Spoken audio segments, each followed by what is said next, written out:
Monsieur le général d'armée aérienne, chef d'état-major général des armées. Monsieur le général de corps d'armée, haut commandant de la gendarmerie nationale et directeur de la justice militaire. Monsieur le général de division, inspecteur général des forces armées. Monsieur le général de division aérienne, chef de l'état-major particulier de Monsieur le Président de la République. Messieurs les officiers généraux, Monsieur le colonel, commandant la zone militaire numéro 1. Mesdames, Messieurs les attachés de défense, officiers, sous-officiers, militaires du rang, marins, aviateurs, personnel civil des armées. Honorables invités, Mesdames, Messieurs, le mardi 7 janvier 2020, sur cette allée noble du carré d'armes du quartier Dial Diop, le général Biram Diop était installé dans ses nouvelles fonctions de chef d'état-major général des armées.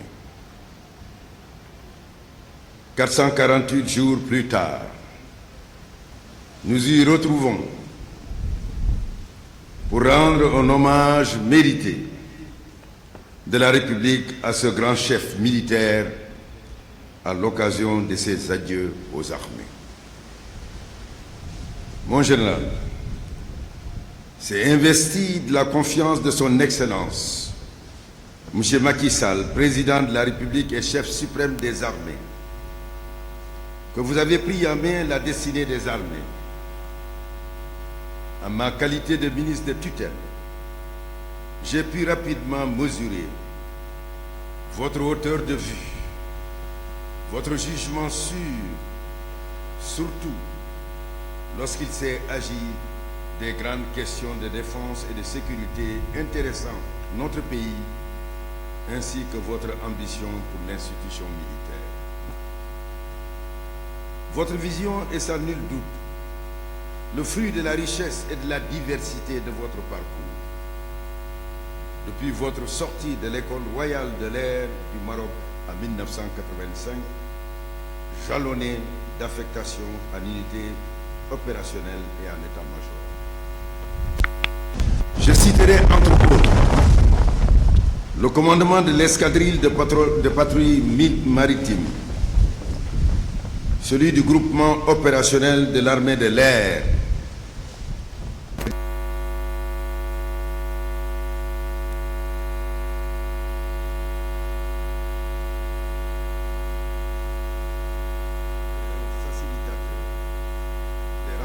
internationale sur la réforme des systèmes sécuritaires en Afrique en tant que directeur de l'African Institute Sector avant de prendre les commandes de l'armée de l'air, d'occuper la fonction de chef d'état-major particulier de M. le Président de la République, puis de chef d'état-major général des armées. C'est ainsi que vous avez toujours été, pour les plus hautes autorités de l'État, d'un conseil sûr, notamment grâce à une bonne compréhension des enjeux sécuritaires auxquels le Sénégal est confronté. Mon général, vous ne vous êtes pas limité à consolider les acquis. Vous avez donné une nouvelle impulsion aux armées, dont les effets sont perceptibles jusqu'au niveau des familles des hommes et des femmes placés sous vos ordres. Votre commandement a permis de matérialiser vos ambitions pour notre institution, en plaçant les armées dans les conditions optimales de performance au triple plan organisationnel, opérationnel et logistique. En effet, toute votre énergie a été consacrée à préparer l'avenir, afin que, face aux nouvelles menaces, les armées soient en permanence en mesure de remplir leur mission de défense et de sécurisation du territoire national et des populations, tout en participant au rayonnement de notre pays dans le monde. S'agissant de l'organisation, vous avez résolument inscrit les armées dans un cycle vertueux de performance.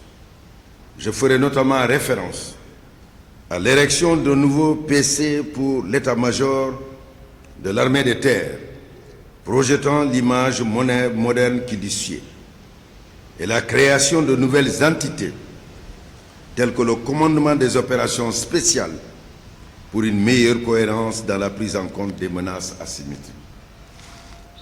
Quant aux volets opérationnels et logistiques, la mise aux normes et l'élection de nouveaux cantonnements renforce la posture permanente de sûreté et garantit subséquemment l'intégrité du territoire national. Cette approche a notamment permis d'obtenir des résultats dans la partie méridionale du Sénégal, notamment en y favorisant le retour de populations longtemps déplacées.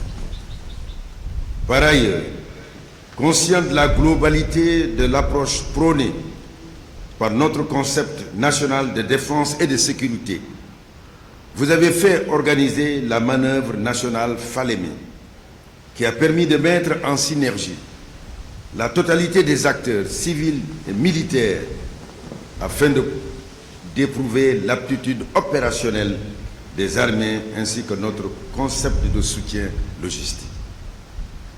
Aussi, le cycle entraînement-engagement en opération intérieure et en opération extérieure et préparation opérationnelle et ou remise en condition est-il bien maîtrisé, comme l'atteste la vitalité et le dynamisme des différents centres d'entraînement des armées, malgré le contexte de la pandémie Covid-19.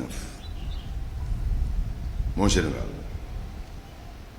dès votre prise de commandement, vous avez placé l'homme au cœur de vos préoccupations majeures, telles que rappelées dans vos orientations prioritaires en vous investissant personnellement à l'amélioration des aptitudes opérationnelles et des conditions matérielles d'existence des personnels. En effet, sous votre commandement, les conditions de travail du personnel, tant en état-major que dans les corps, ont connu des avancées fulgurantes grâce à un plan global de mise aux normes et de modernisation des camps sur toute l'étendue du territoire national. Par ailleurs, vous avez lancé un vaste programme de restitution et de sécurisation de tout le domaine de l'État affecté aux armées. Dans le même ordre d'idée, tout en impulsant une modernisation continue des plateaux pédagogiques de nos écoles, ainsi que l'augmentation de leur capacité d'accueil, les lourds investissements dans la formation des militaires s'inscrivent dans votre conviction de leader que seuls des hommes bien formés, bien instruits et entraînés peuvent constituer des renforts efficaces pour la cité.